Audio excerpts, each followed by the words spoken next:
Graça e a paz de Jesus. Eu gostaria que você abrisse a sua Bíblia ou acompanhasse ali no telão, na primeira carta do apóstolo João. Nós vamos fazer a leitura dos versos 1 ao 4. Tá dando um eco aqui, ó. As crianças, até quantos anos? Até 10.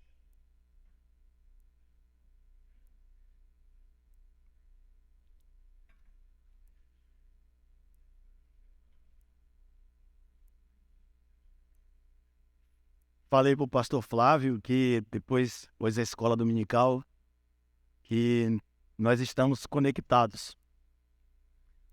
Eu não sabia, nem ele sabia a aula de hoje. Se perdeu na aula. Eu também não sabia. Ele não sabia o que eu ia pregar. Mas você que chegou depois, não participou da escola dominical,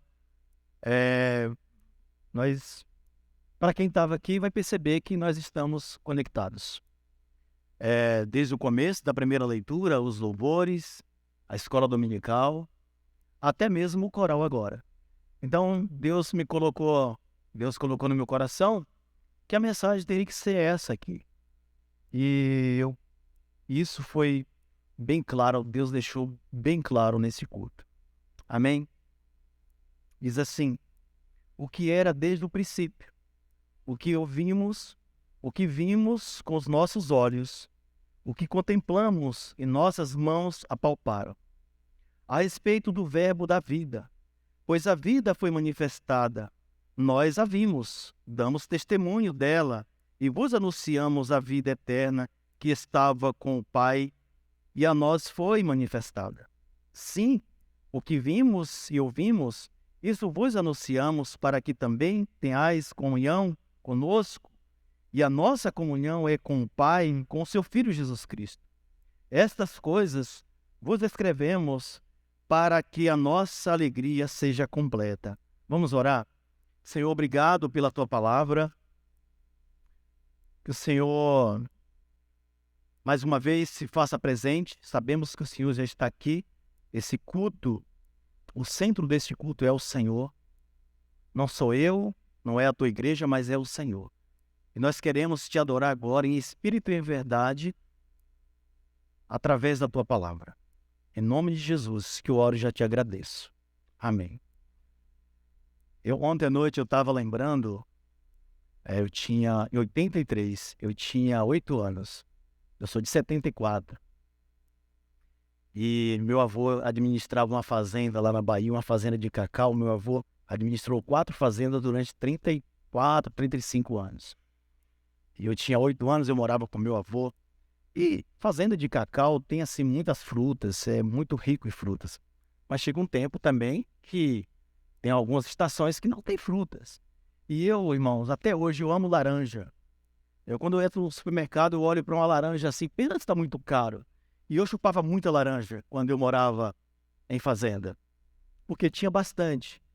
E um dia eu saí, não tinha laranja, eu saí e eu encontrei um pé de limão e eu enchi uma sacola de limão e levei para frente da sede.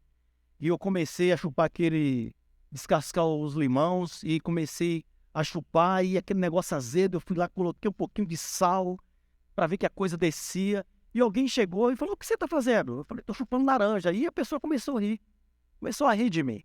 E eu não entendia nada, eu comecei aquela fome miserável. Mais tarde o rapaz falou que aquilo não era laranja, era limão. E eu achava que estava azeda porque era verde. E estava verde. Miserável, né? Eu tinha apenas 8 anos, irmãos. Eu não sabia o que era laranja e o que era limão. A fome me levou a chupar o limão achando que era laranja. Não sei se era só a fome.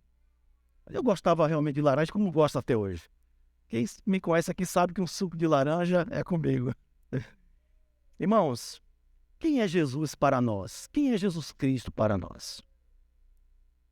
Jesus Cristo é algo real para nós? O que ouvimos aqui na escola dominical? O que cantamos aqui? Nós conhecemos o que nós cantamos? Nós vivemos o que nós cantamos? todo comportamento é resultado de uma crença. Como tem sido o nosso comportamento nos nossos trabalhos, nas empresas, nas escolas, faculdades, até mesmo no ponto de ônibus? Qual tem sido o nosso comportamento? O dia 31 de outubro de 1517 é o dia da Reforma Protestante. Acho que faz agora esse ano 506 anos, não é isso? Ou 505 anos. 17 para 2023, 506 anos. Nós estamos aí após Reforma Protestante.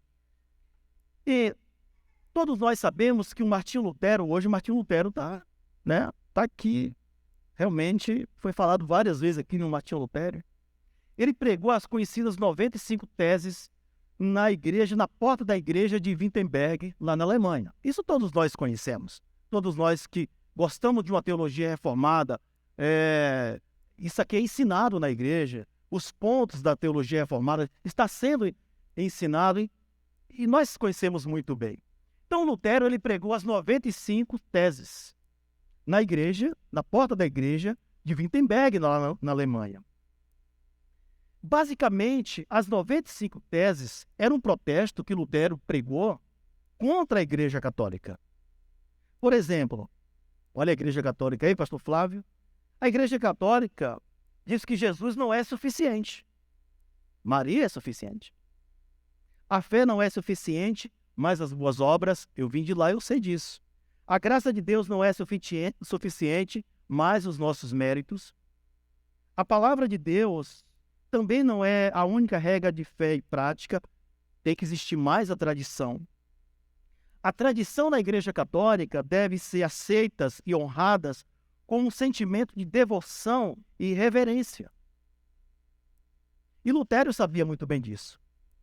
E aí Lutero chega, dentre as 95 teses, na tese 62, Lutero escreveu o seguinte: o verdadeiro tesouro da Igreja é o Santíssimo Evangelho da graça, da glória da graça de Deus. Mas se passaram 505 anos. Parece que nada mudou. As coisas só mudam de jeito. Só dão os nomes diferentes. Mas continua as mesmas coisas. E nós, como igreja batistas, nós estamos remando contra a maré. Vivendo num mundo, meus irmãos, de obscuridade, onde a verdade do Evangelho foi substituída por um tipo de religião humana. Mas a vida cristã não é nada mais do que Cristo em nós.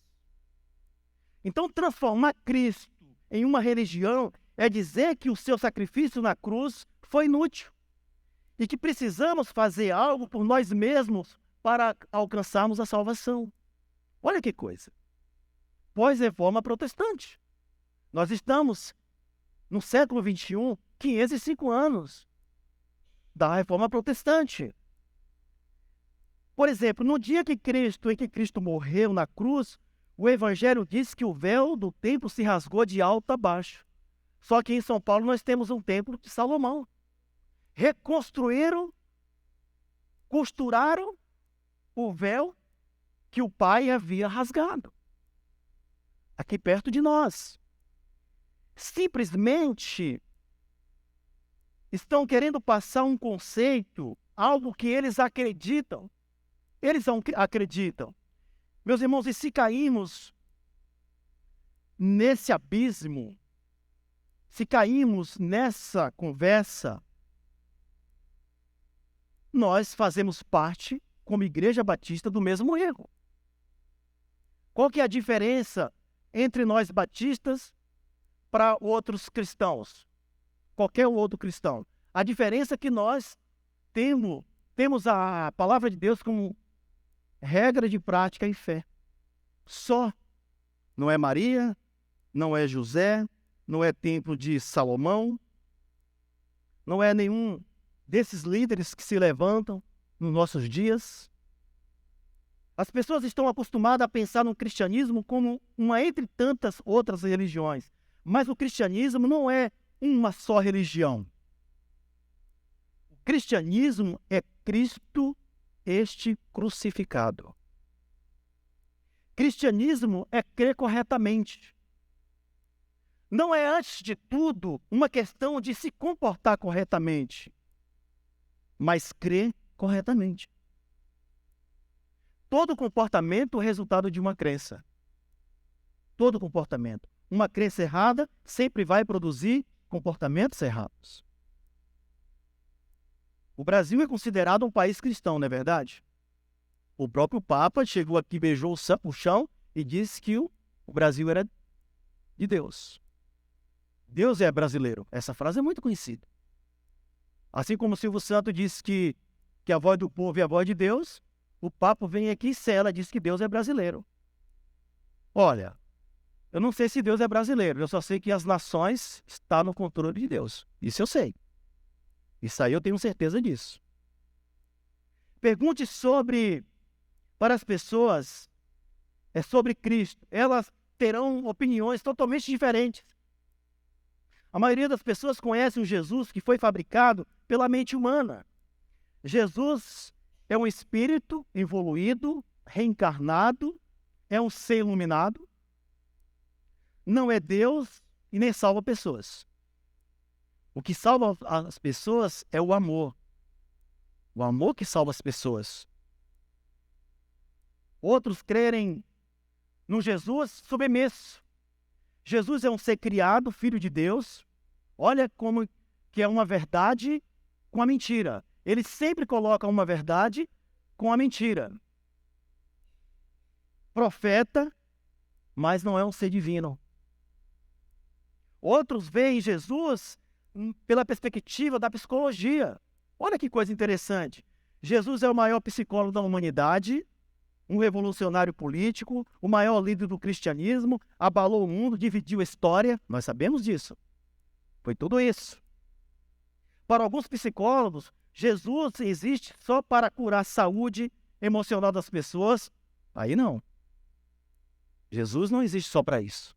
Nós sabemos que ele cura, nós sabemos que ele restaura todas as coisas. Nós sabemos que ele é o Deus presente, nós sabemos disso. Mas Jesus não é só isso. Mas alguns psicólogos também dizem que Jesus é um grande mestre. Realmente Jesus é um grande mestre. Ou seja, às vezes, na maioria das vezes, as pessoas modelam Jesus do seu jeito. Creem em umas coisas, em outras não.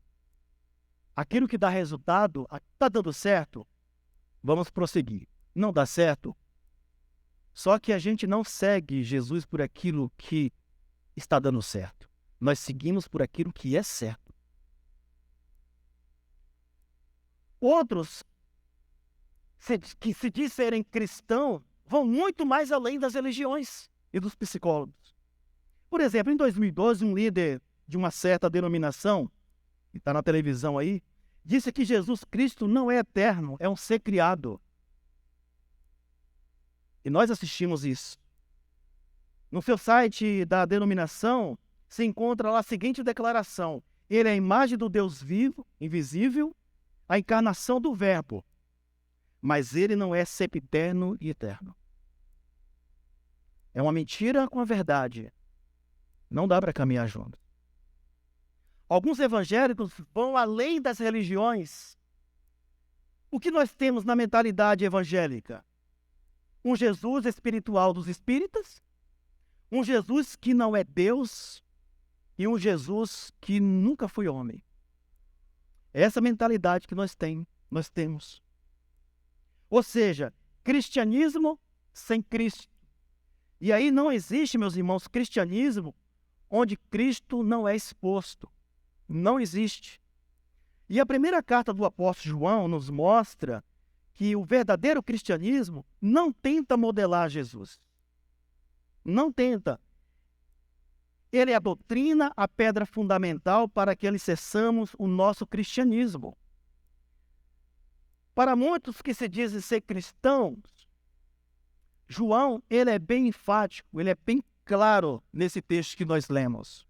João diz que primeiro temos que crer que Jesus é Deus. O verso 1, a parte A, diz assim, ó, o que era desde o princípio. A carta de João foi escrita num tempo em que a falsa doutrina do tipo gnóstico surgiu no meio da igreja. E sem dúvida, ao escrever essa carta, João tinha em sua mente combater o gnosticismo. É diferente conosco hoje? Não. Nós só estamos repetindo o que João fez. O pensamento gnóstico dizia que a matéria é má e nós sabemos que a matéria é má. Só o espírito é bom. Nós sabemos que o espírito é bom. É sempre o pensamento gnóstico é uma verdade com a mentira. E quer fazer um casamento. Só que no cristianismo não tem casamento. A luz sempre vence nas trevas. Eles pregavam que somente através do saber o espírito do homem podia se libertar dessa prisão que é a matéria. E, consequentemente, os homens se erguiam para Deus. Eles negavam a encarnação de Jesus, meus irmãos. E João tem que combater isso. Por quê? Porque sendo Deus bom, um Deus bondoso, não lhe era possível entrar em uma matéria má. Imagine só, Deus abrir mão da sua glória. O gnosticismo, Deus abrir mão da sua glória para vir aqui, viver, comer com pecadores, viver com pecadores, tomar para si um peso que é nosso. Imagina. Os gnósticos não aceitavam, por exemplo, a salvação pelo sacrifício de cruz. Então João combate o gnosticismo. João diz que Jesus era desde o princípio. Desde o princípio estava na eternidade com Deus. Sabe o que aconteceu, pastor Flávio Júnior, pastor Fernando e os irmãos que estão aqui nessa noite? O que aconteceu quando João começa combatendo, dizendo que Jesus é Deus, no capítulo 2 da primeira carta, verso 19, olha o que aconteceu. Eles saíram dentre nós, mas não eram dos nossos. Pois se fosse dos nossos, teria permanecido conosco. Mas todos eles saíram para que se manifestassem que não são dos nossos. Sabe como que você coloca uma falsa doutrina para fora? Não é pegando pela orelha e puxando. É pregando. É combatendo a pregação. Uma coisa tem que ficar bem clara aqui logo do início para João. Que Jesus é Deus. Ponto final. No seu Evangelho, capítulo 1, 14, verso 1, o próprio João diz o seguinte: no princípio era o verbo, e o verbo estava com Deus, e o verbo era Deus. Ele estava no princípio com Deus. Todas as coisas foram feitas por intermédio dele, e sem ele nada do que foi feito existiria. Faça um teste. Você quer saber se a pessoa é realmente um cristão? Faça um teste para você mesmo. Você quer saber que realmente você é um cristão? Você tem que crer que Jesus é Deus. Jesus estava com o Pai no céu. Ele é o Filho de Deus. E como sendo Filho de Deus, o próprio Deus transferiu toda a autoridade para Cristo. Ele é o Deus encarnado. Crê que Jesus é Deus e foi ele dada toda a autoridade. E Paulo, alinhado com João, ele vai dizer o seguinte, 1 Timóteo capítulo 3, 16. Paulo diz assim: sem dúvida, grande é o mistério da fé. Aquele que se manifestou em carne foi justificado do Espírito, visto pelos anjos, pregado entre os gentios, crido no mundo e recebido acima da glória. Essa é a primeira diferença entre o Jesus dos homens e o Jesus da Bíblia.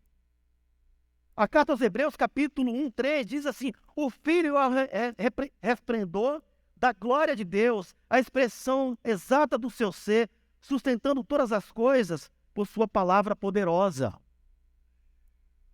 Jesus é Deus, e qualquer ensino que não coloque Jesus como Deus encarnado é uma blasfêmia e não um elogio. As pessoas querem proteger Jesus. Quem precisa de proteção somos nós, meus irmãos. Somos nós que precisamos de proteção. E aí, João caminha um pouco mais. Primeiro, João diz que você que realmente é um crente de verdade, crê que Jesus é Deus. Você é um crente de verdade, crê que Jesus é homem. Jesus é 100% Deus e 100% homem. Como que é isso? Eu não sei. Um dia a gente pode conversar com Deus e talvez lá no céu ele vai explicar. Porque eu não sei como que é isso. Eu acho que vocês dão aula também no seminário, a gente só fala que o que está no texto. Se eu começar a dizer por aí como que é isso, vai virar heresia. E aí, no verso 1, a parte B, João vai dizer o seguinte: o que ouvimos, o que vimos com os nossos olhos, o que contemplamos e nossas mãos apalparam a respeito do verbo da vida. Ou seja, Jesus não é uma energia impessoal. Jesus é uma pessoa real, com um corpo físico real. No verso 2, João diz o seguinte: pois a vida foi manifestada, nós a vimos. Damos testemunhos dela e vos anunciamos a vida eterna que estava com o Pai e a nós foi manifestada. É como se João dissesse: nós somos testemunhas oculares do verbo da vida. João 1,14, no Evangelho 1,14, o que é que João diz, interpretando o seu próprio texto?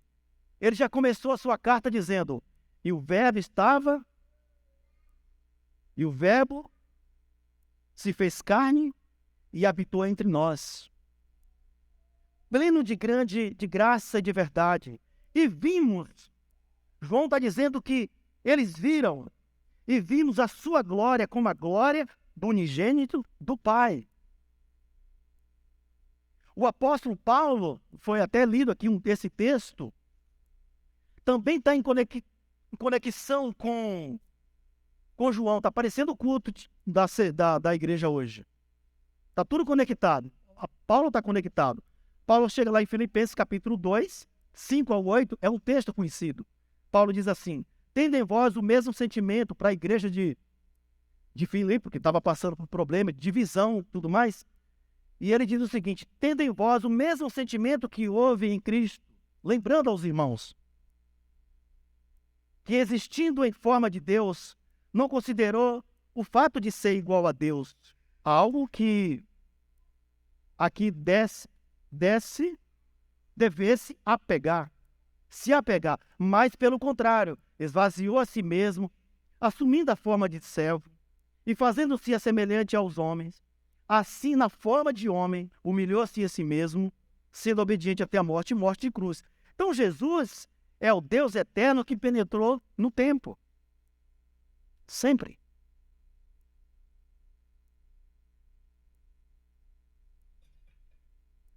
Jesus, meus irmãos, teve um nascimento humano. Nós lemos isso aqui hoje. Jesus possuía um corpo humano com todas as limitações. Experimentou a fome, sede, cansaço, teve compaixão. Foi tentado no deserto por Satanás. Sendo Deus, tomou para si a natureza humana. Jesus assumiu a nossa natureza humana, levou para si as nossas chagas pecaminosas. Só um Deus homem poderia fazer isso. Não foi o homem que pecou? Só um homem para poder fazer isso. O homem Deus.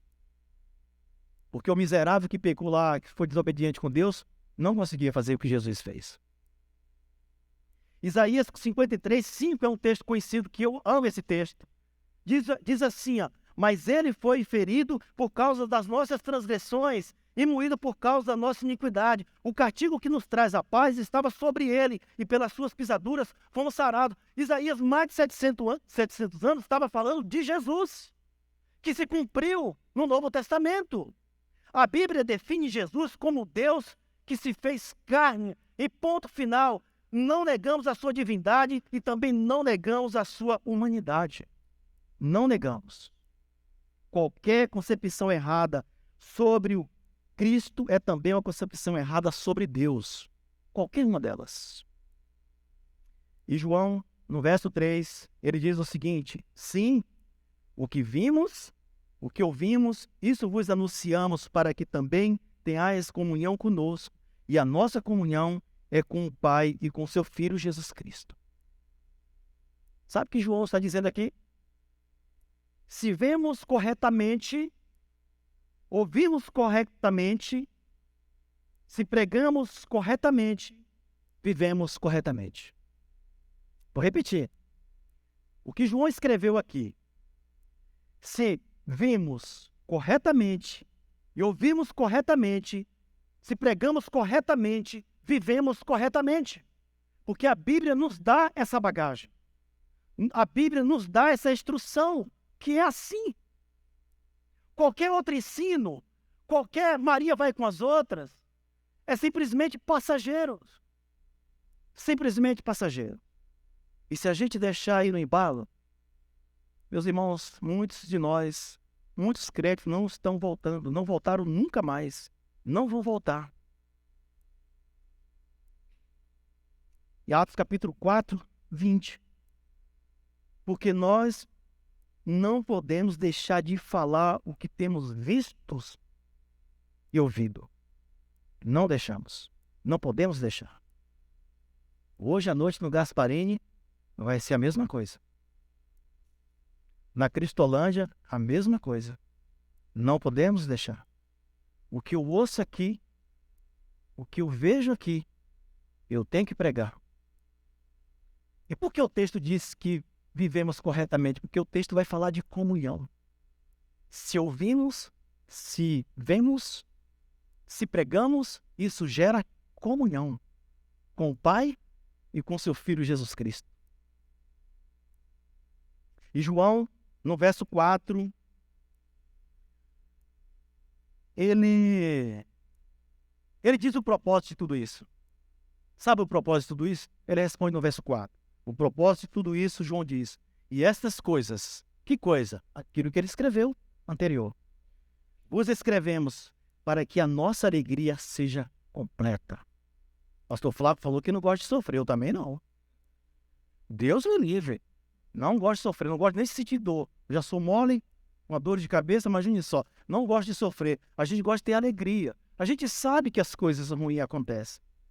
Mas a verdade é que nós temos que buscar alegria no povo de Deus. Porque João diz, estas coisas, que coisas?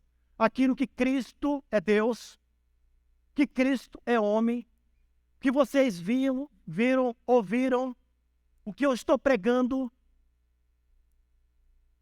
a comunhão de vocês, tem que haver alegria entre vocês, festa entre vocês. E eu quero caminhar para algumas aplicações, meus irmãos.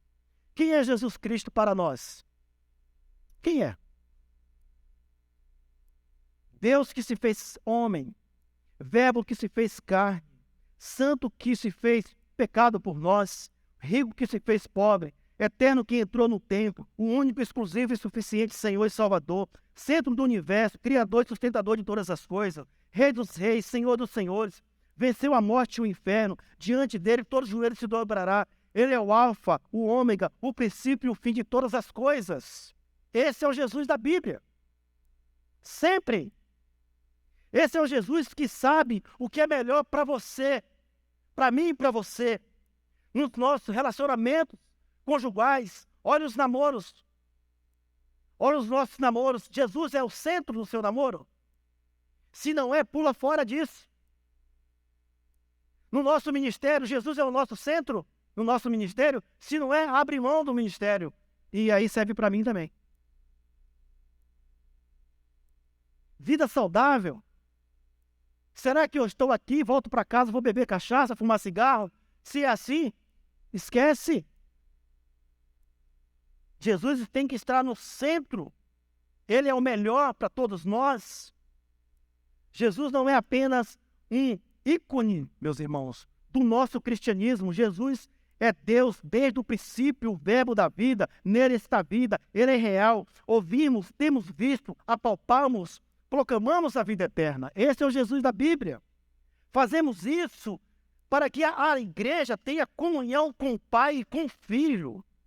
Sempre. Essa é a maior alegria dos filhos de Deus. Cada vez que a gente vem na escola dominical, que a gente ouve uma palavra à noite, no culto de amanhã, a gente tem que voltar para casa pensando numa semana abençoada, porque nós começamos a semana abençoada. Jesus não morreu apenas para nos livrar de pobreza, enfermidades, perseguições, ainda que a gente não quer perseguição. Mas Jesus não morreu para isso. Jesus veio para te salvar dos seus pecados. Jesus veio para carregar sobre si a ira de Deus que estava sobre nós. Foi para isso que Jesus veio. Jesus é muito mais do que um grande mestre revolucionário. Quem é Jesus para nós, meus irmãos? Jesus é algo real para nós. Jesus é algo apalpável para nós. Nós vimos Jesus através da sua palavra todos os domingos. Será que a gente está enxergando e ouvindo Jesus? Como está a nossa comunhão com o povo de Deus? As nossas músicas, meus irmãos, gospel. Eu sou um espelho que brilha para você. Eu sou o pão de mel não, o pão do céu, o pão, o sabor de mel. Só está faltando dizer que é o pão da vida, venha até mim, se encha de mim, coma de mim. Não! A mulher samaritana, quando Jesus chegou no poço de Jacó, o que aconteceu? Dá-me água para beber, Senhor, não tenho água. Ah, mas se você soubesse quem teria água, você beberia para todo e sempre. Ah, Senhor, me dá dessa água. E foi o que a mulher fez quando ela viu, tocou e ouviu. Foi o que ela fez? Ela foi anunciar Jesus. Esse é o Jesus. Qual é o nosso envolvimento, meus irmãos, com aquilo que Cristo mais ama? Porque Cristo mais ama é a igreja. O que Cristo mais ama aqui nesta terra é a igreja. O nosso cristianismo exalta a cruz de Cristo. Eu faço um apelo a você para finalizar, para concluir nesta manhã. Você que está aqui nesta manhã e ainda não sabe o que fazer com esta mensagem, eu faço um apelo a você. Você precisa crer na mensagem do Evangelho para que todos os benefícios que Deus deu para Cristo esteja sobre a sua vida. Todos. Porque Deus transferiu tudo para Cristo. Cristo é o primeiro e o único amor de Deus. Ele é o único filho e o primeiro filho de Deus. O único amor de Deus. Nós somos o quê? Os irmãos por adoção. O sangue selou. Nós temos um registro. O sangue de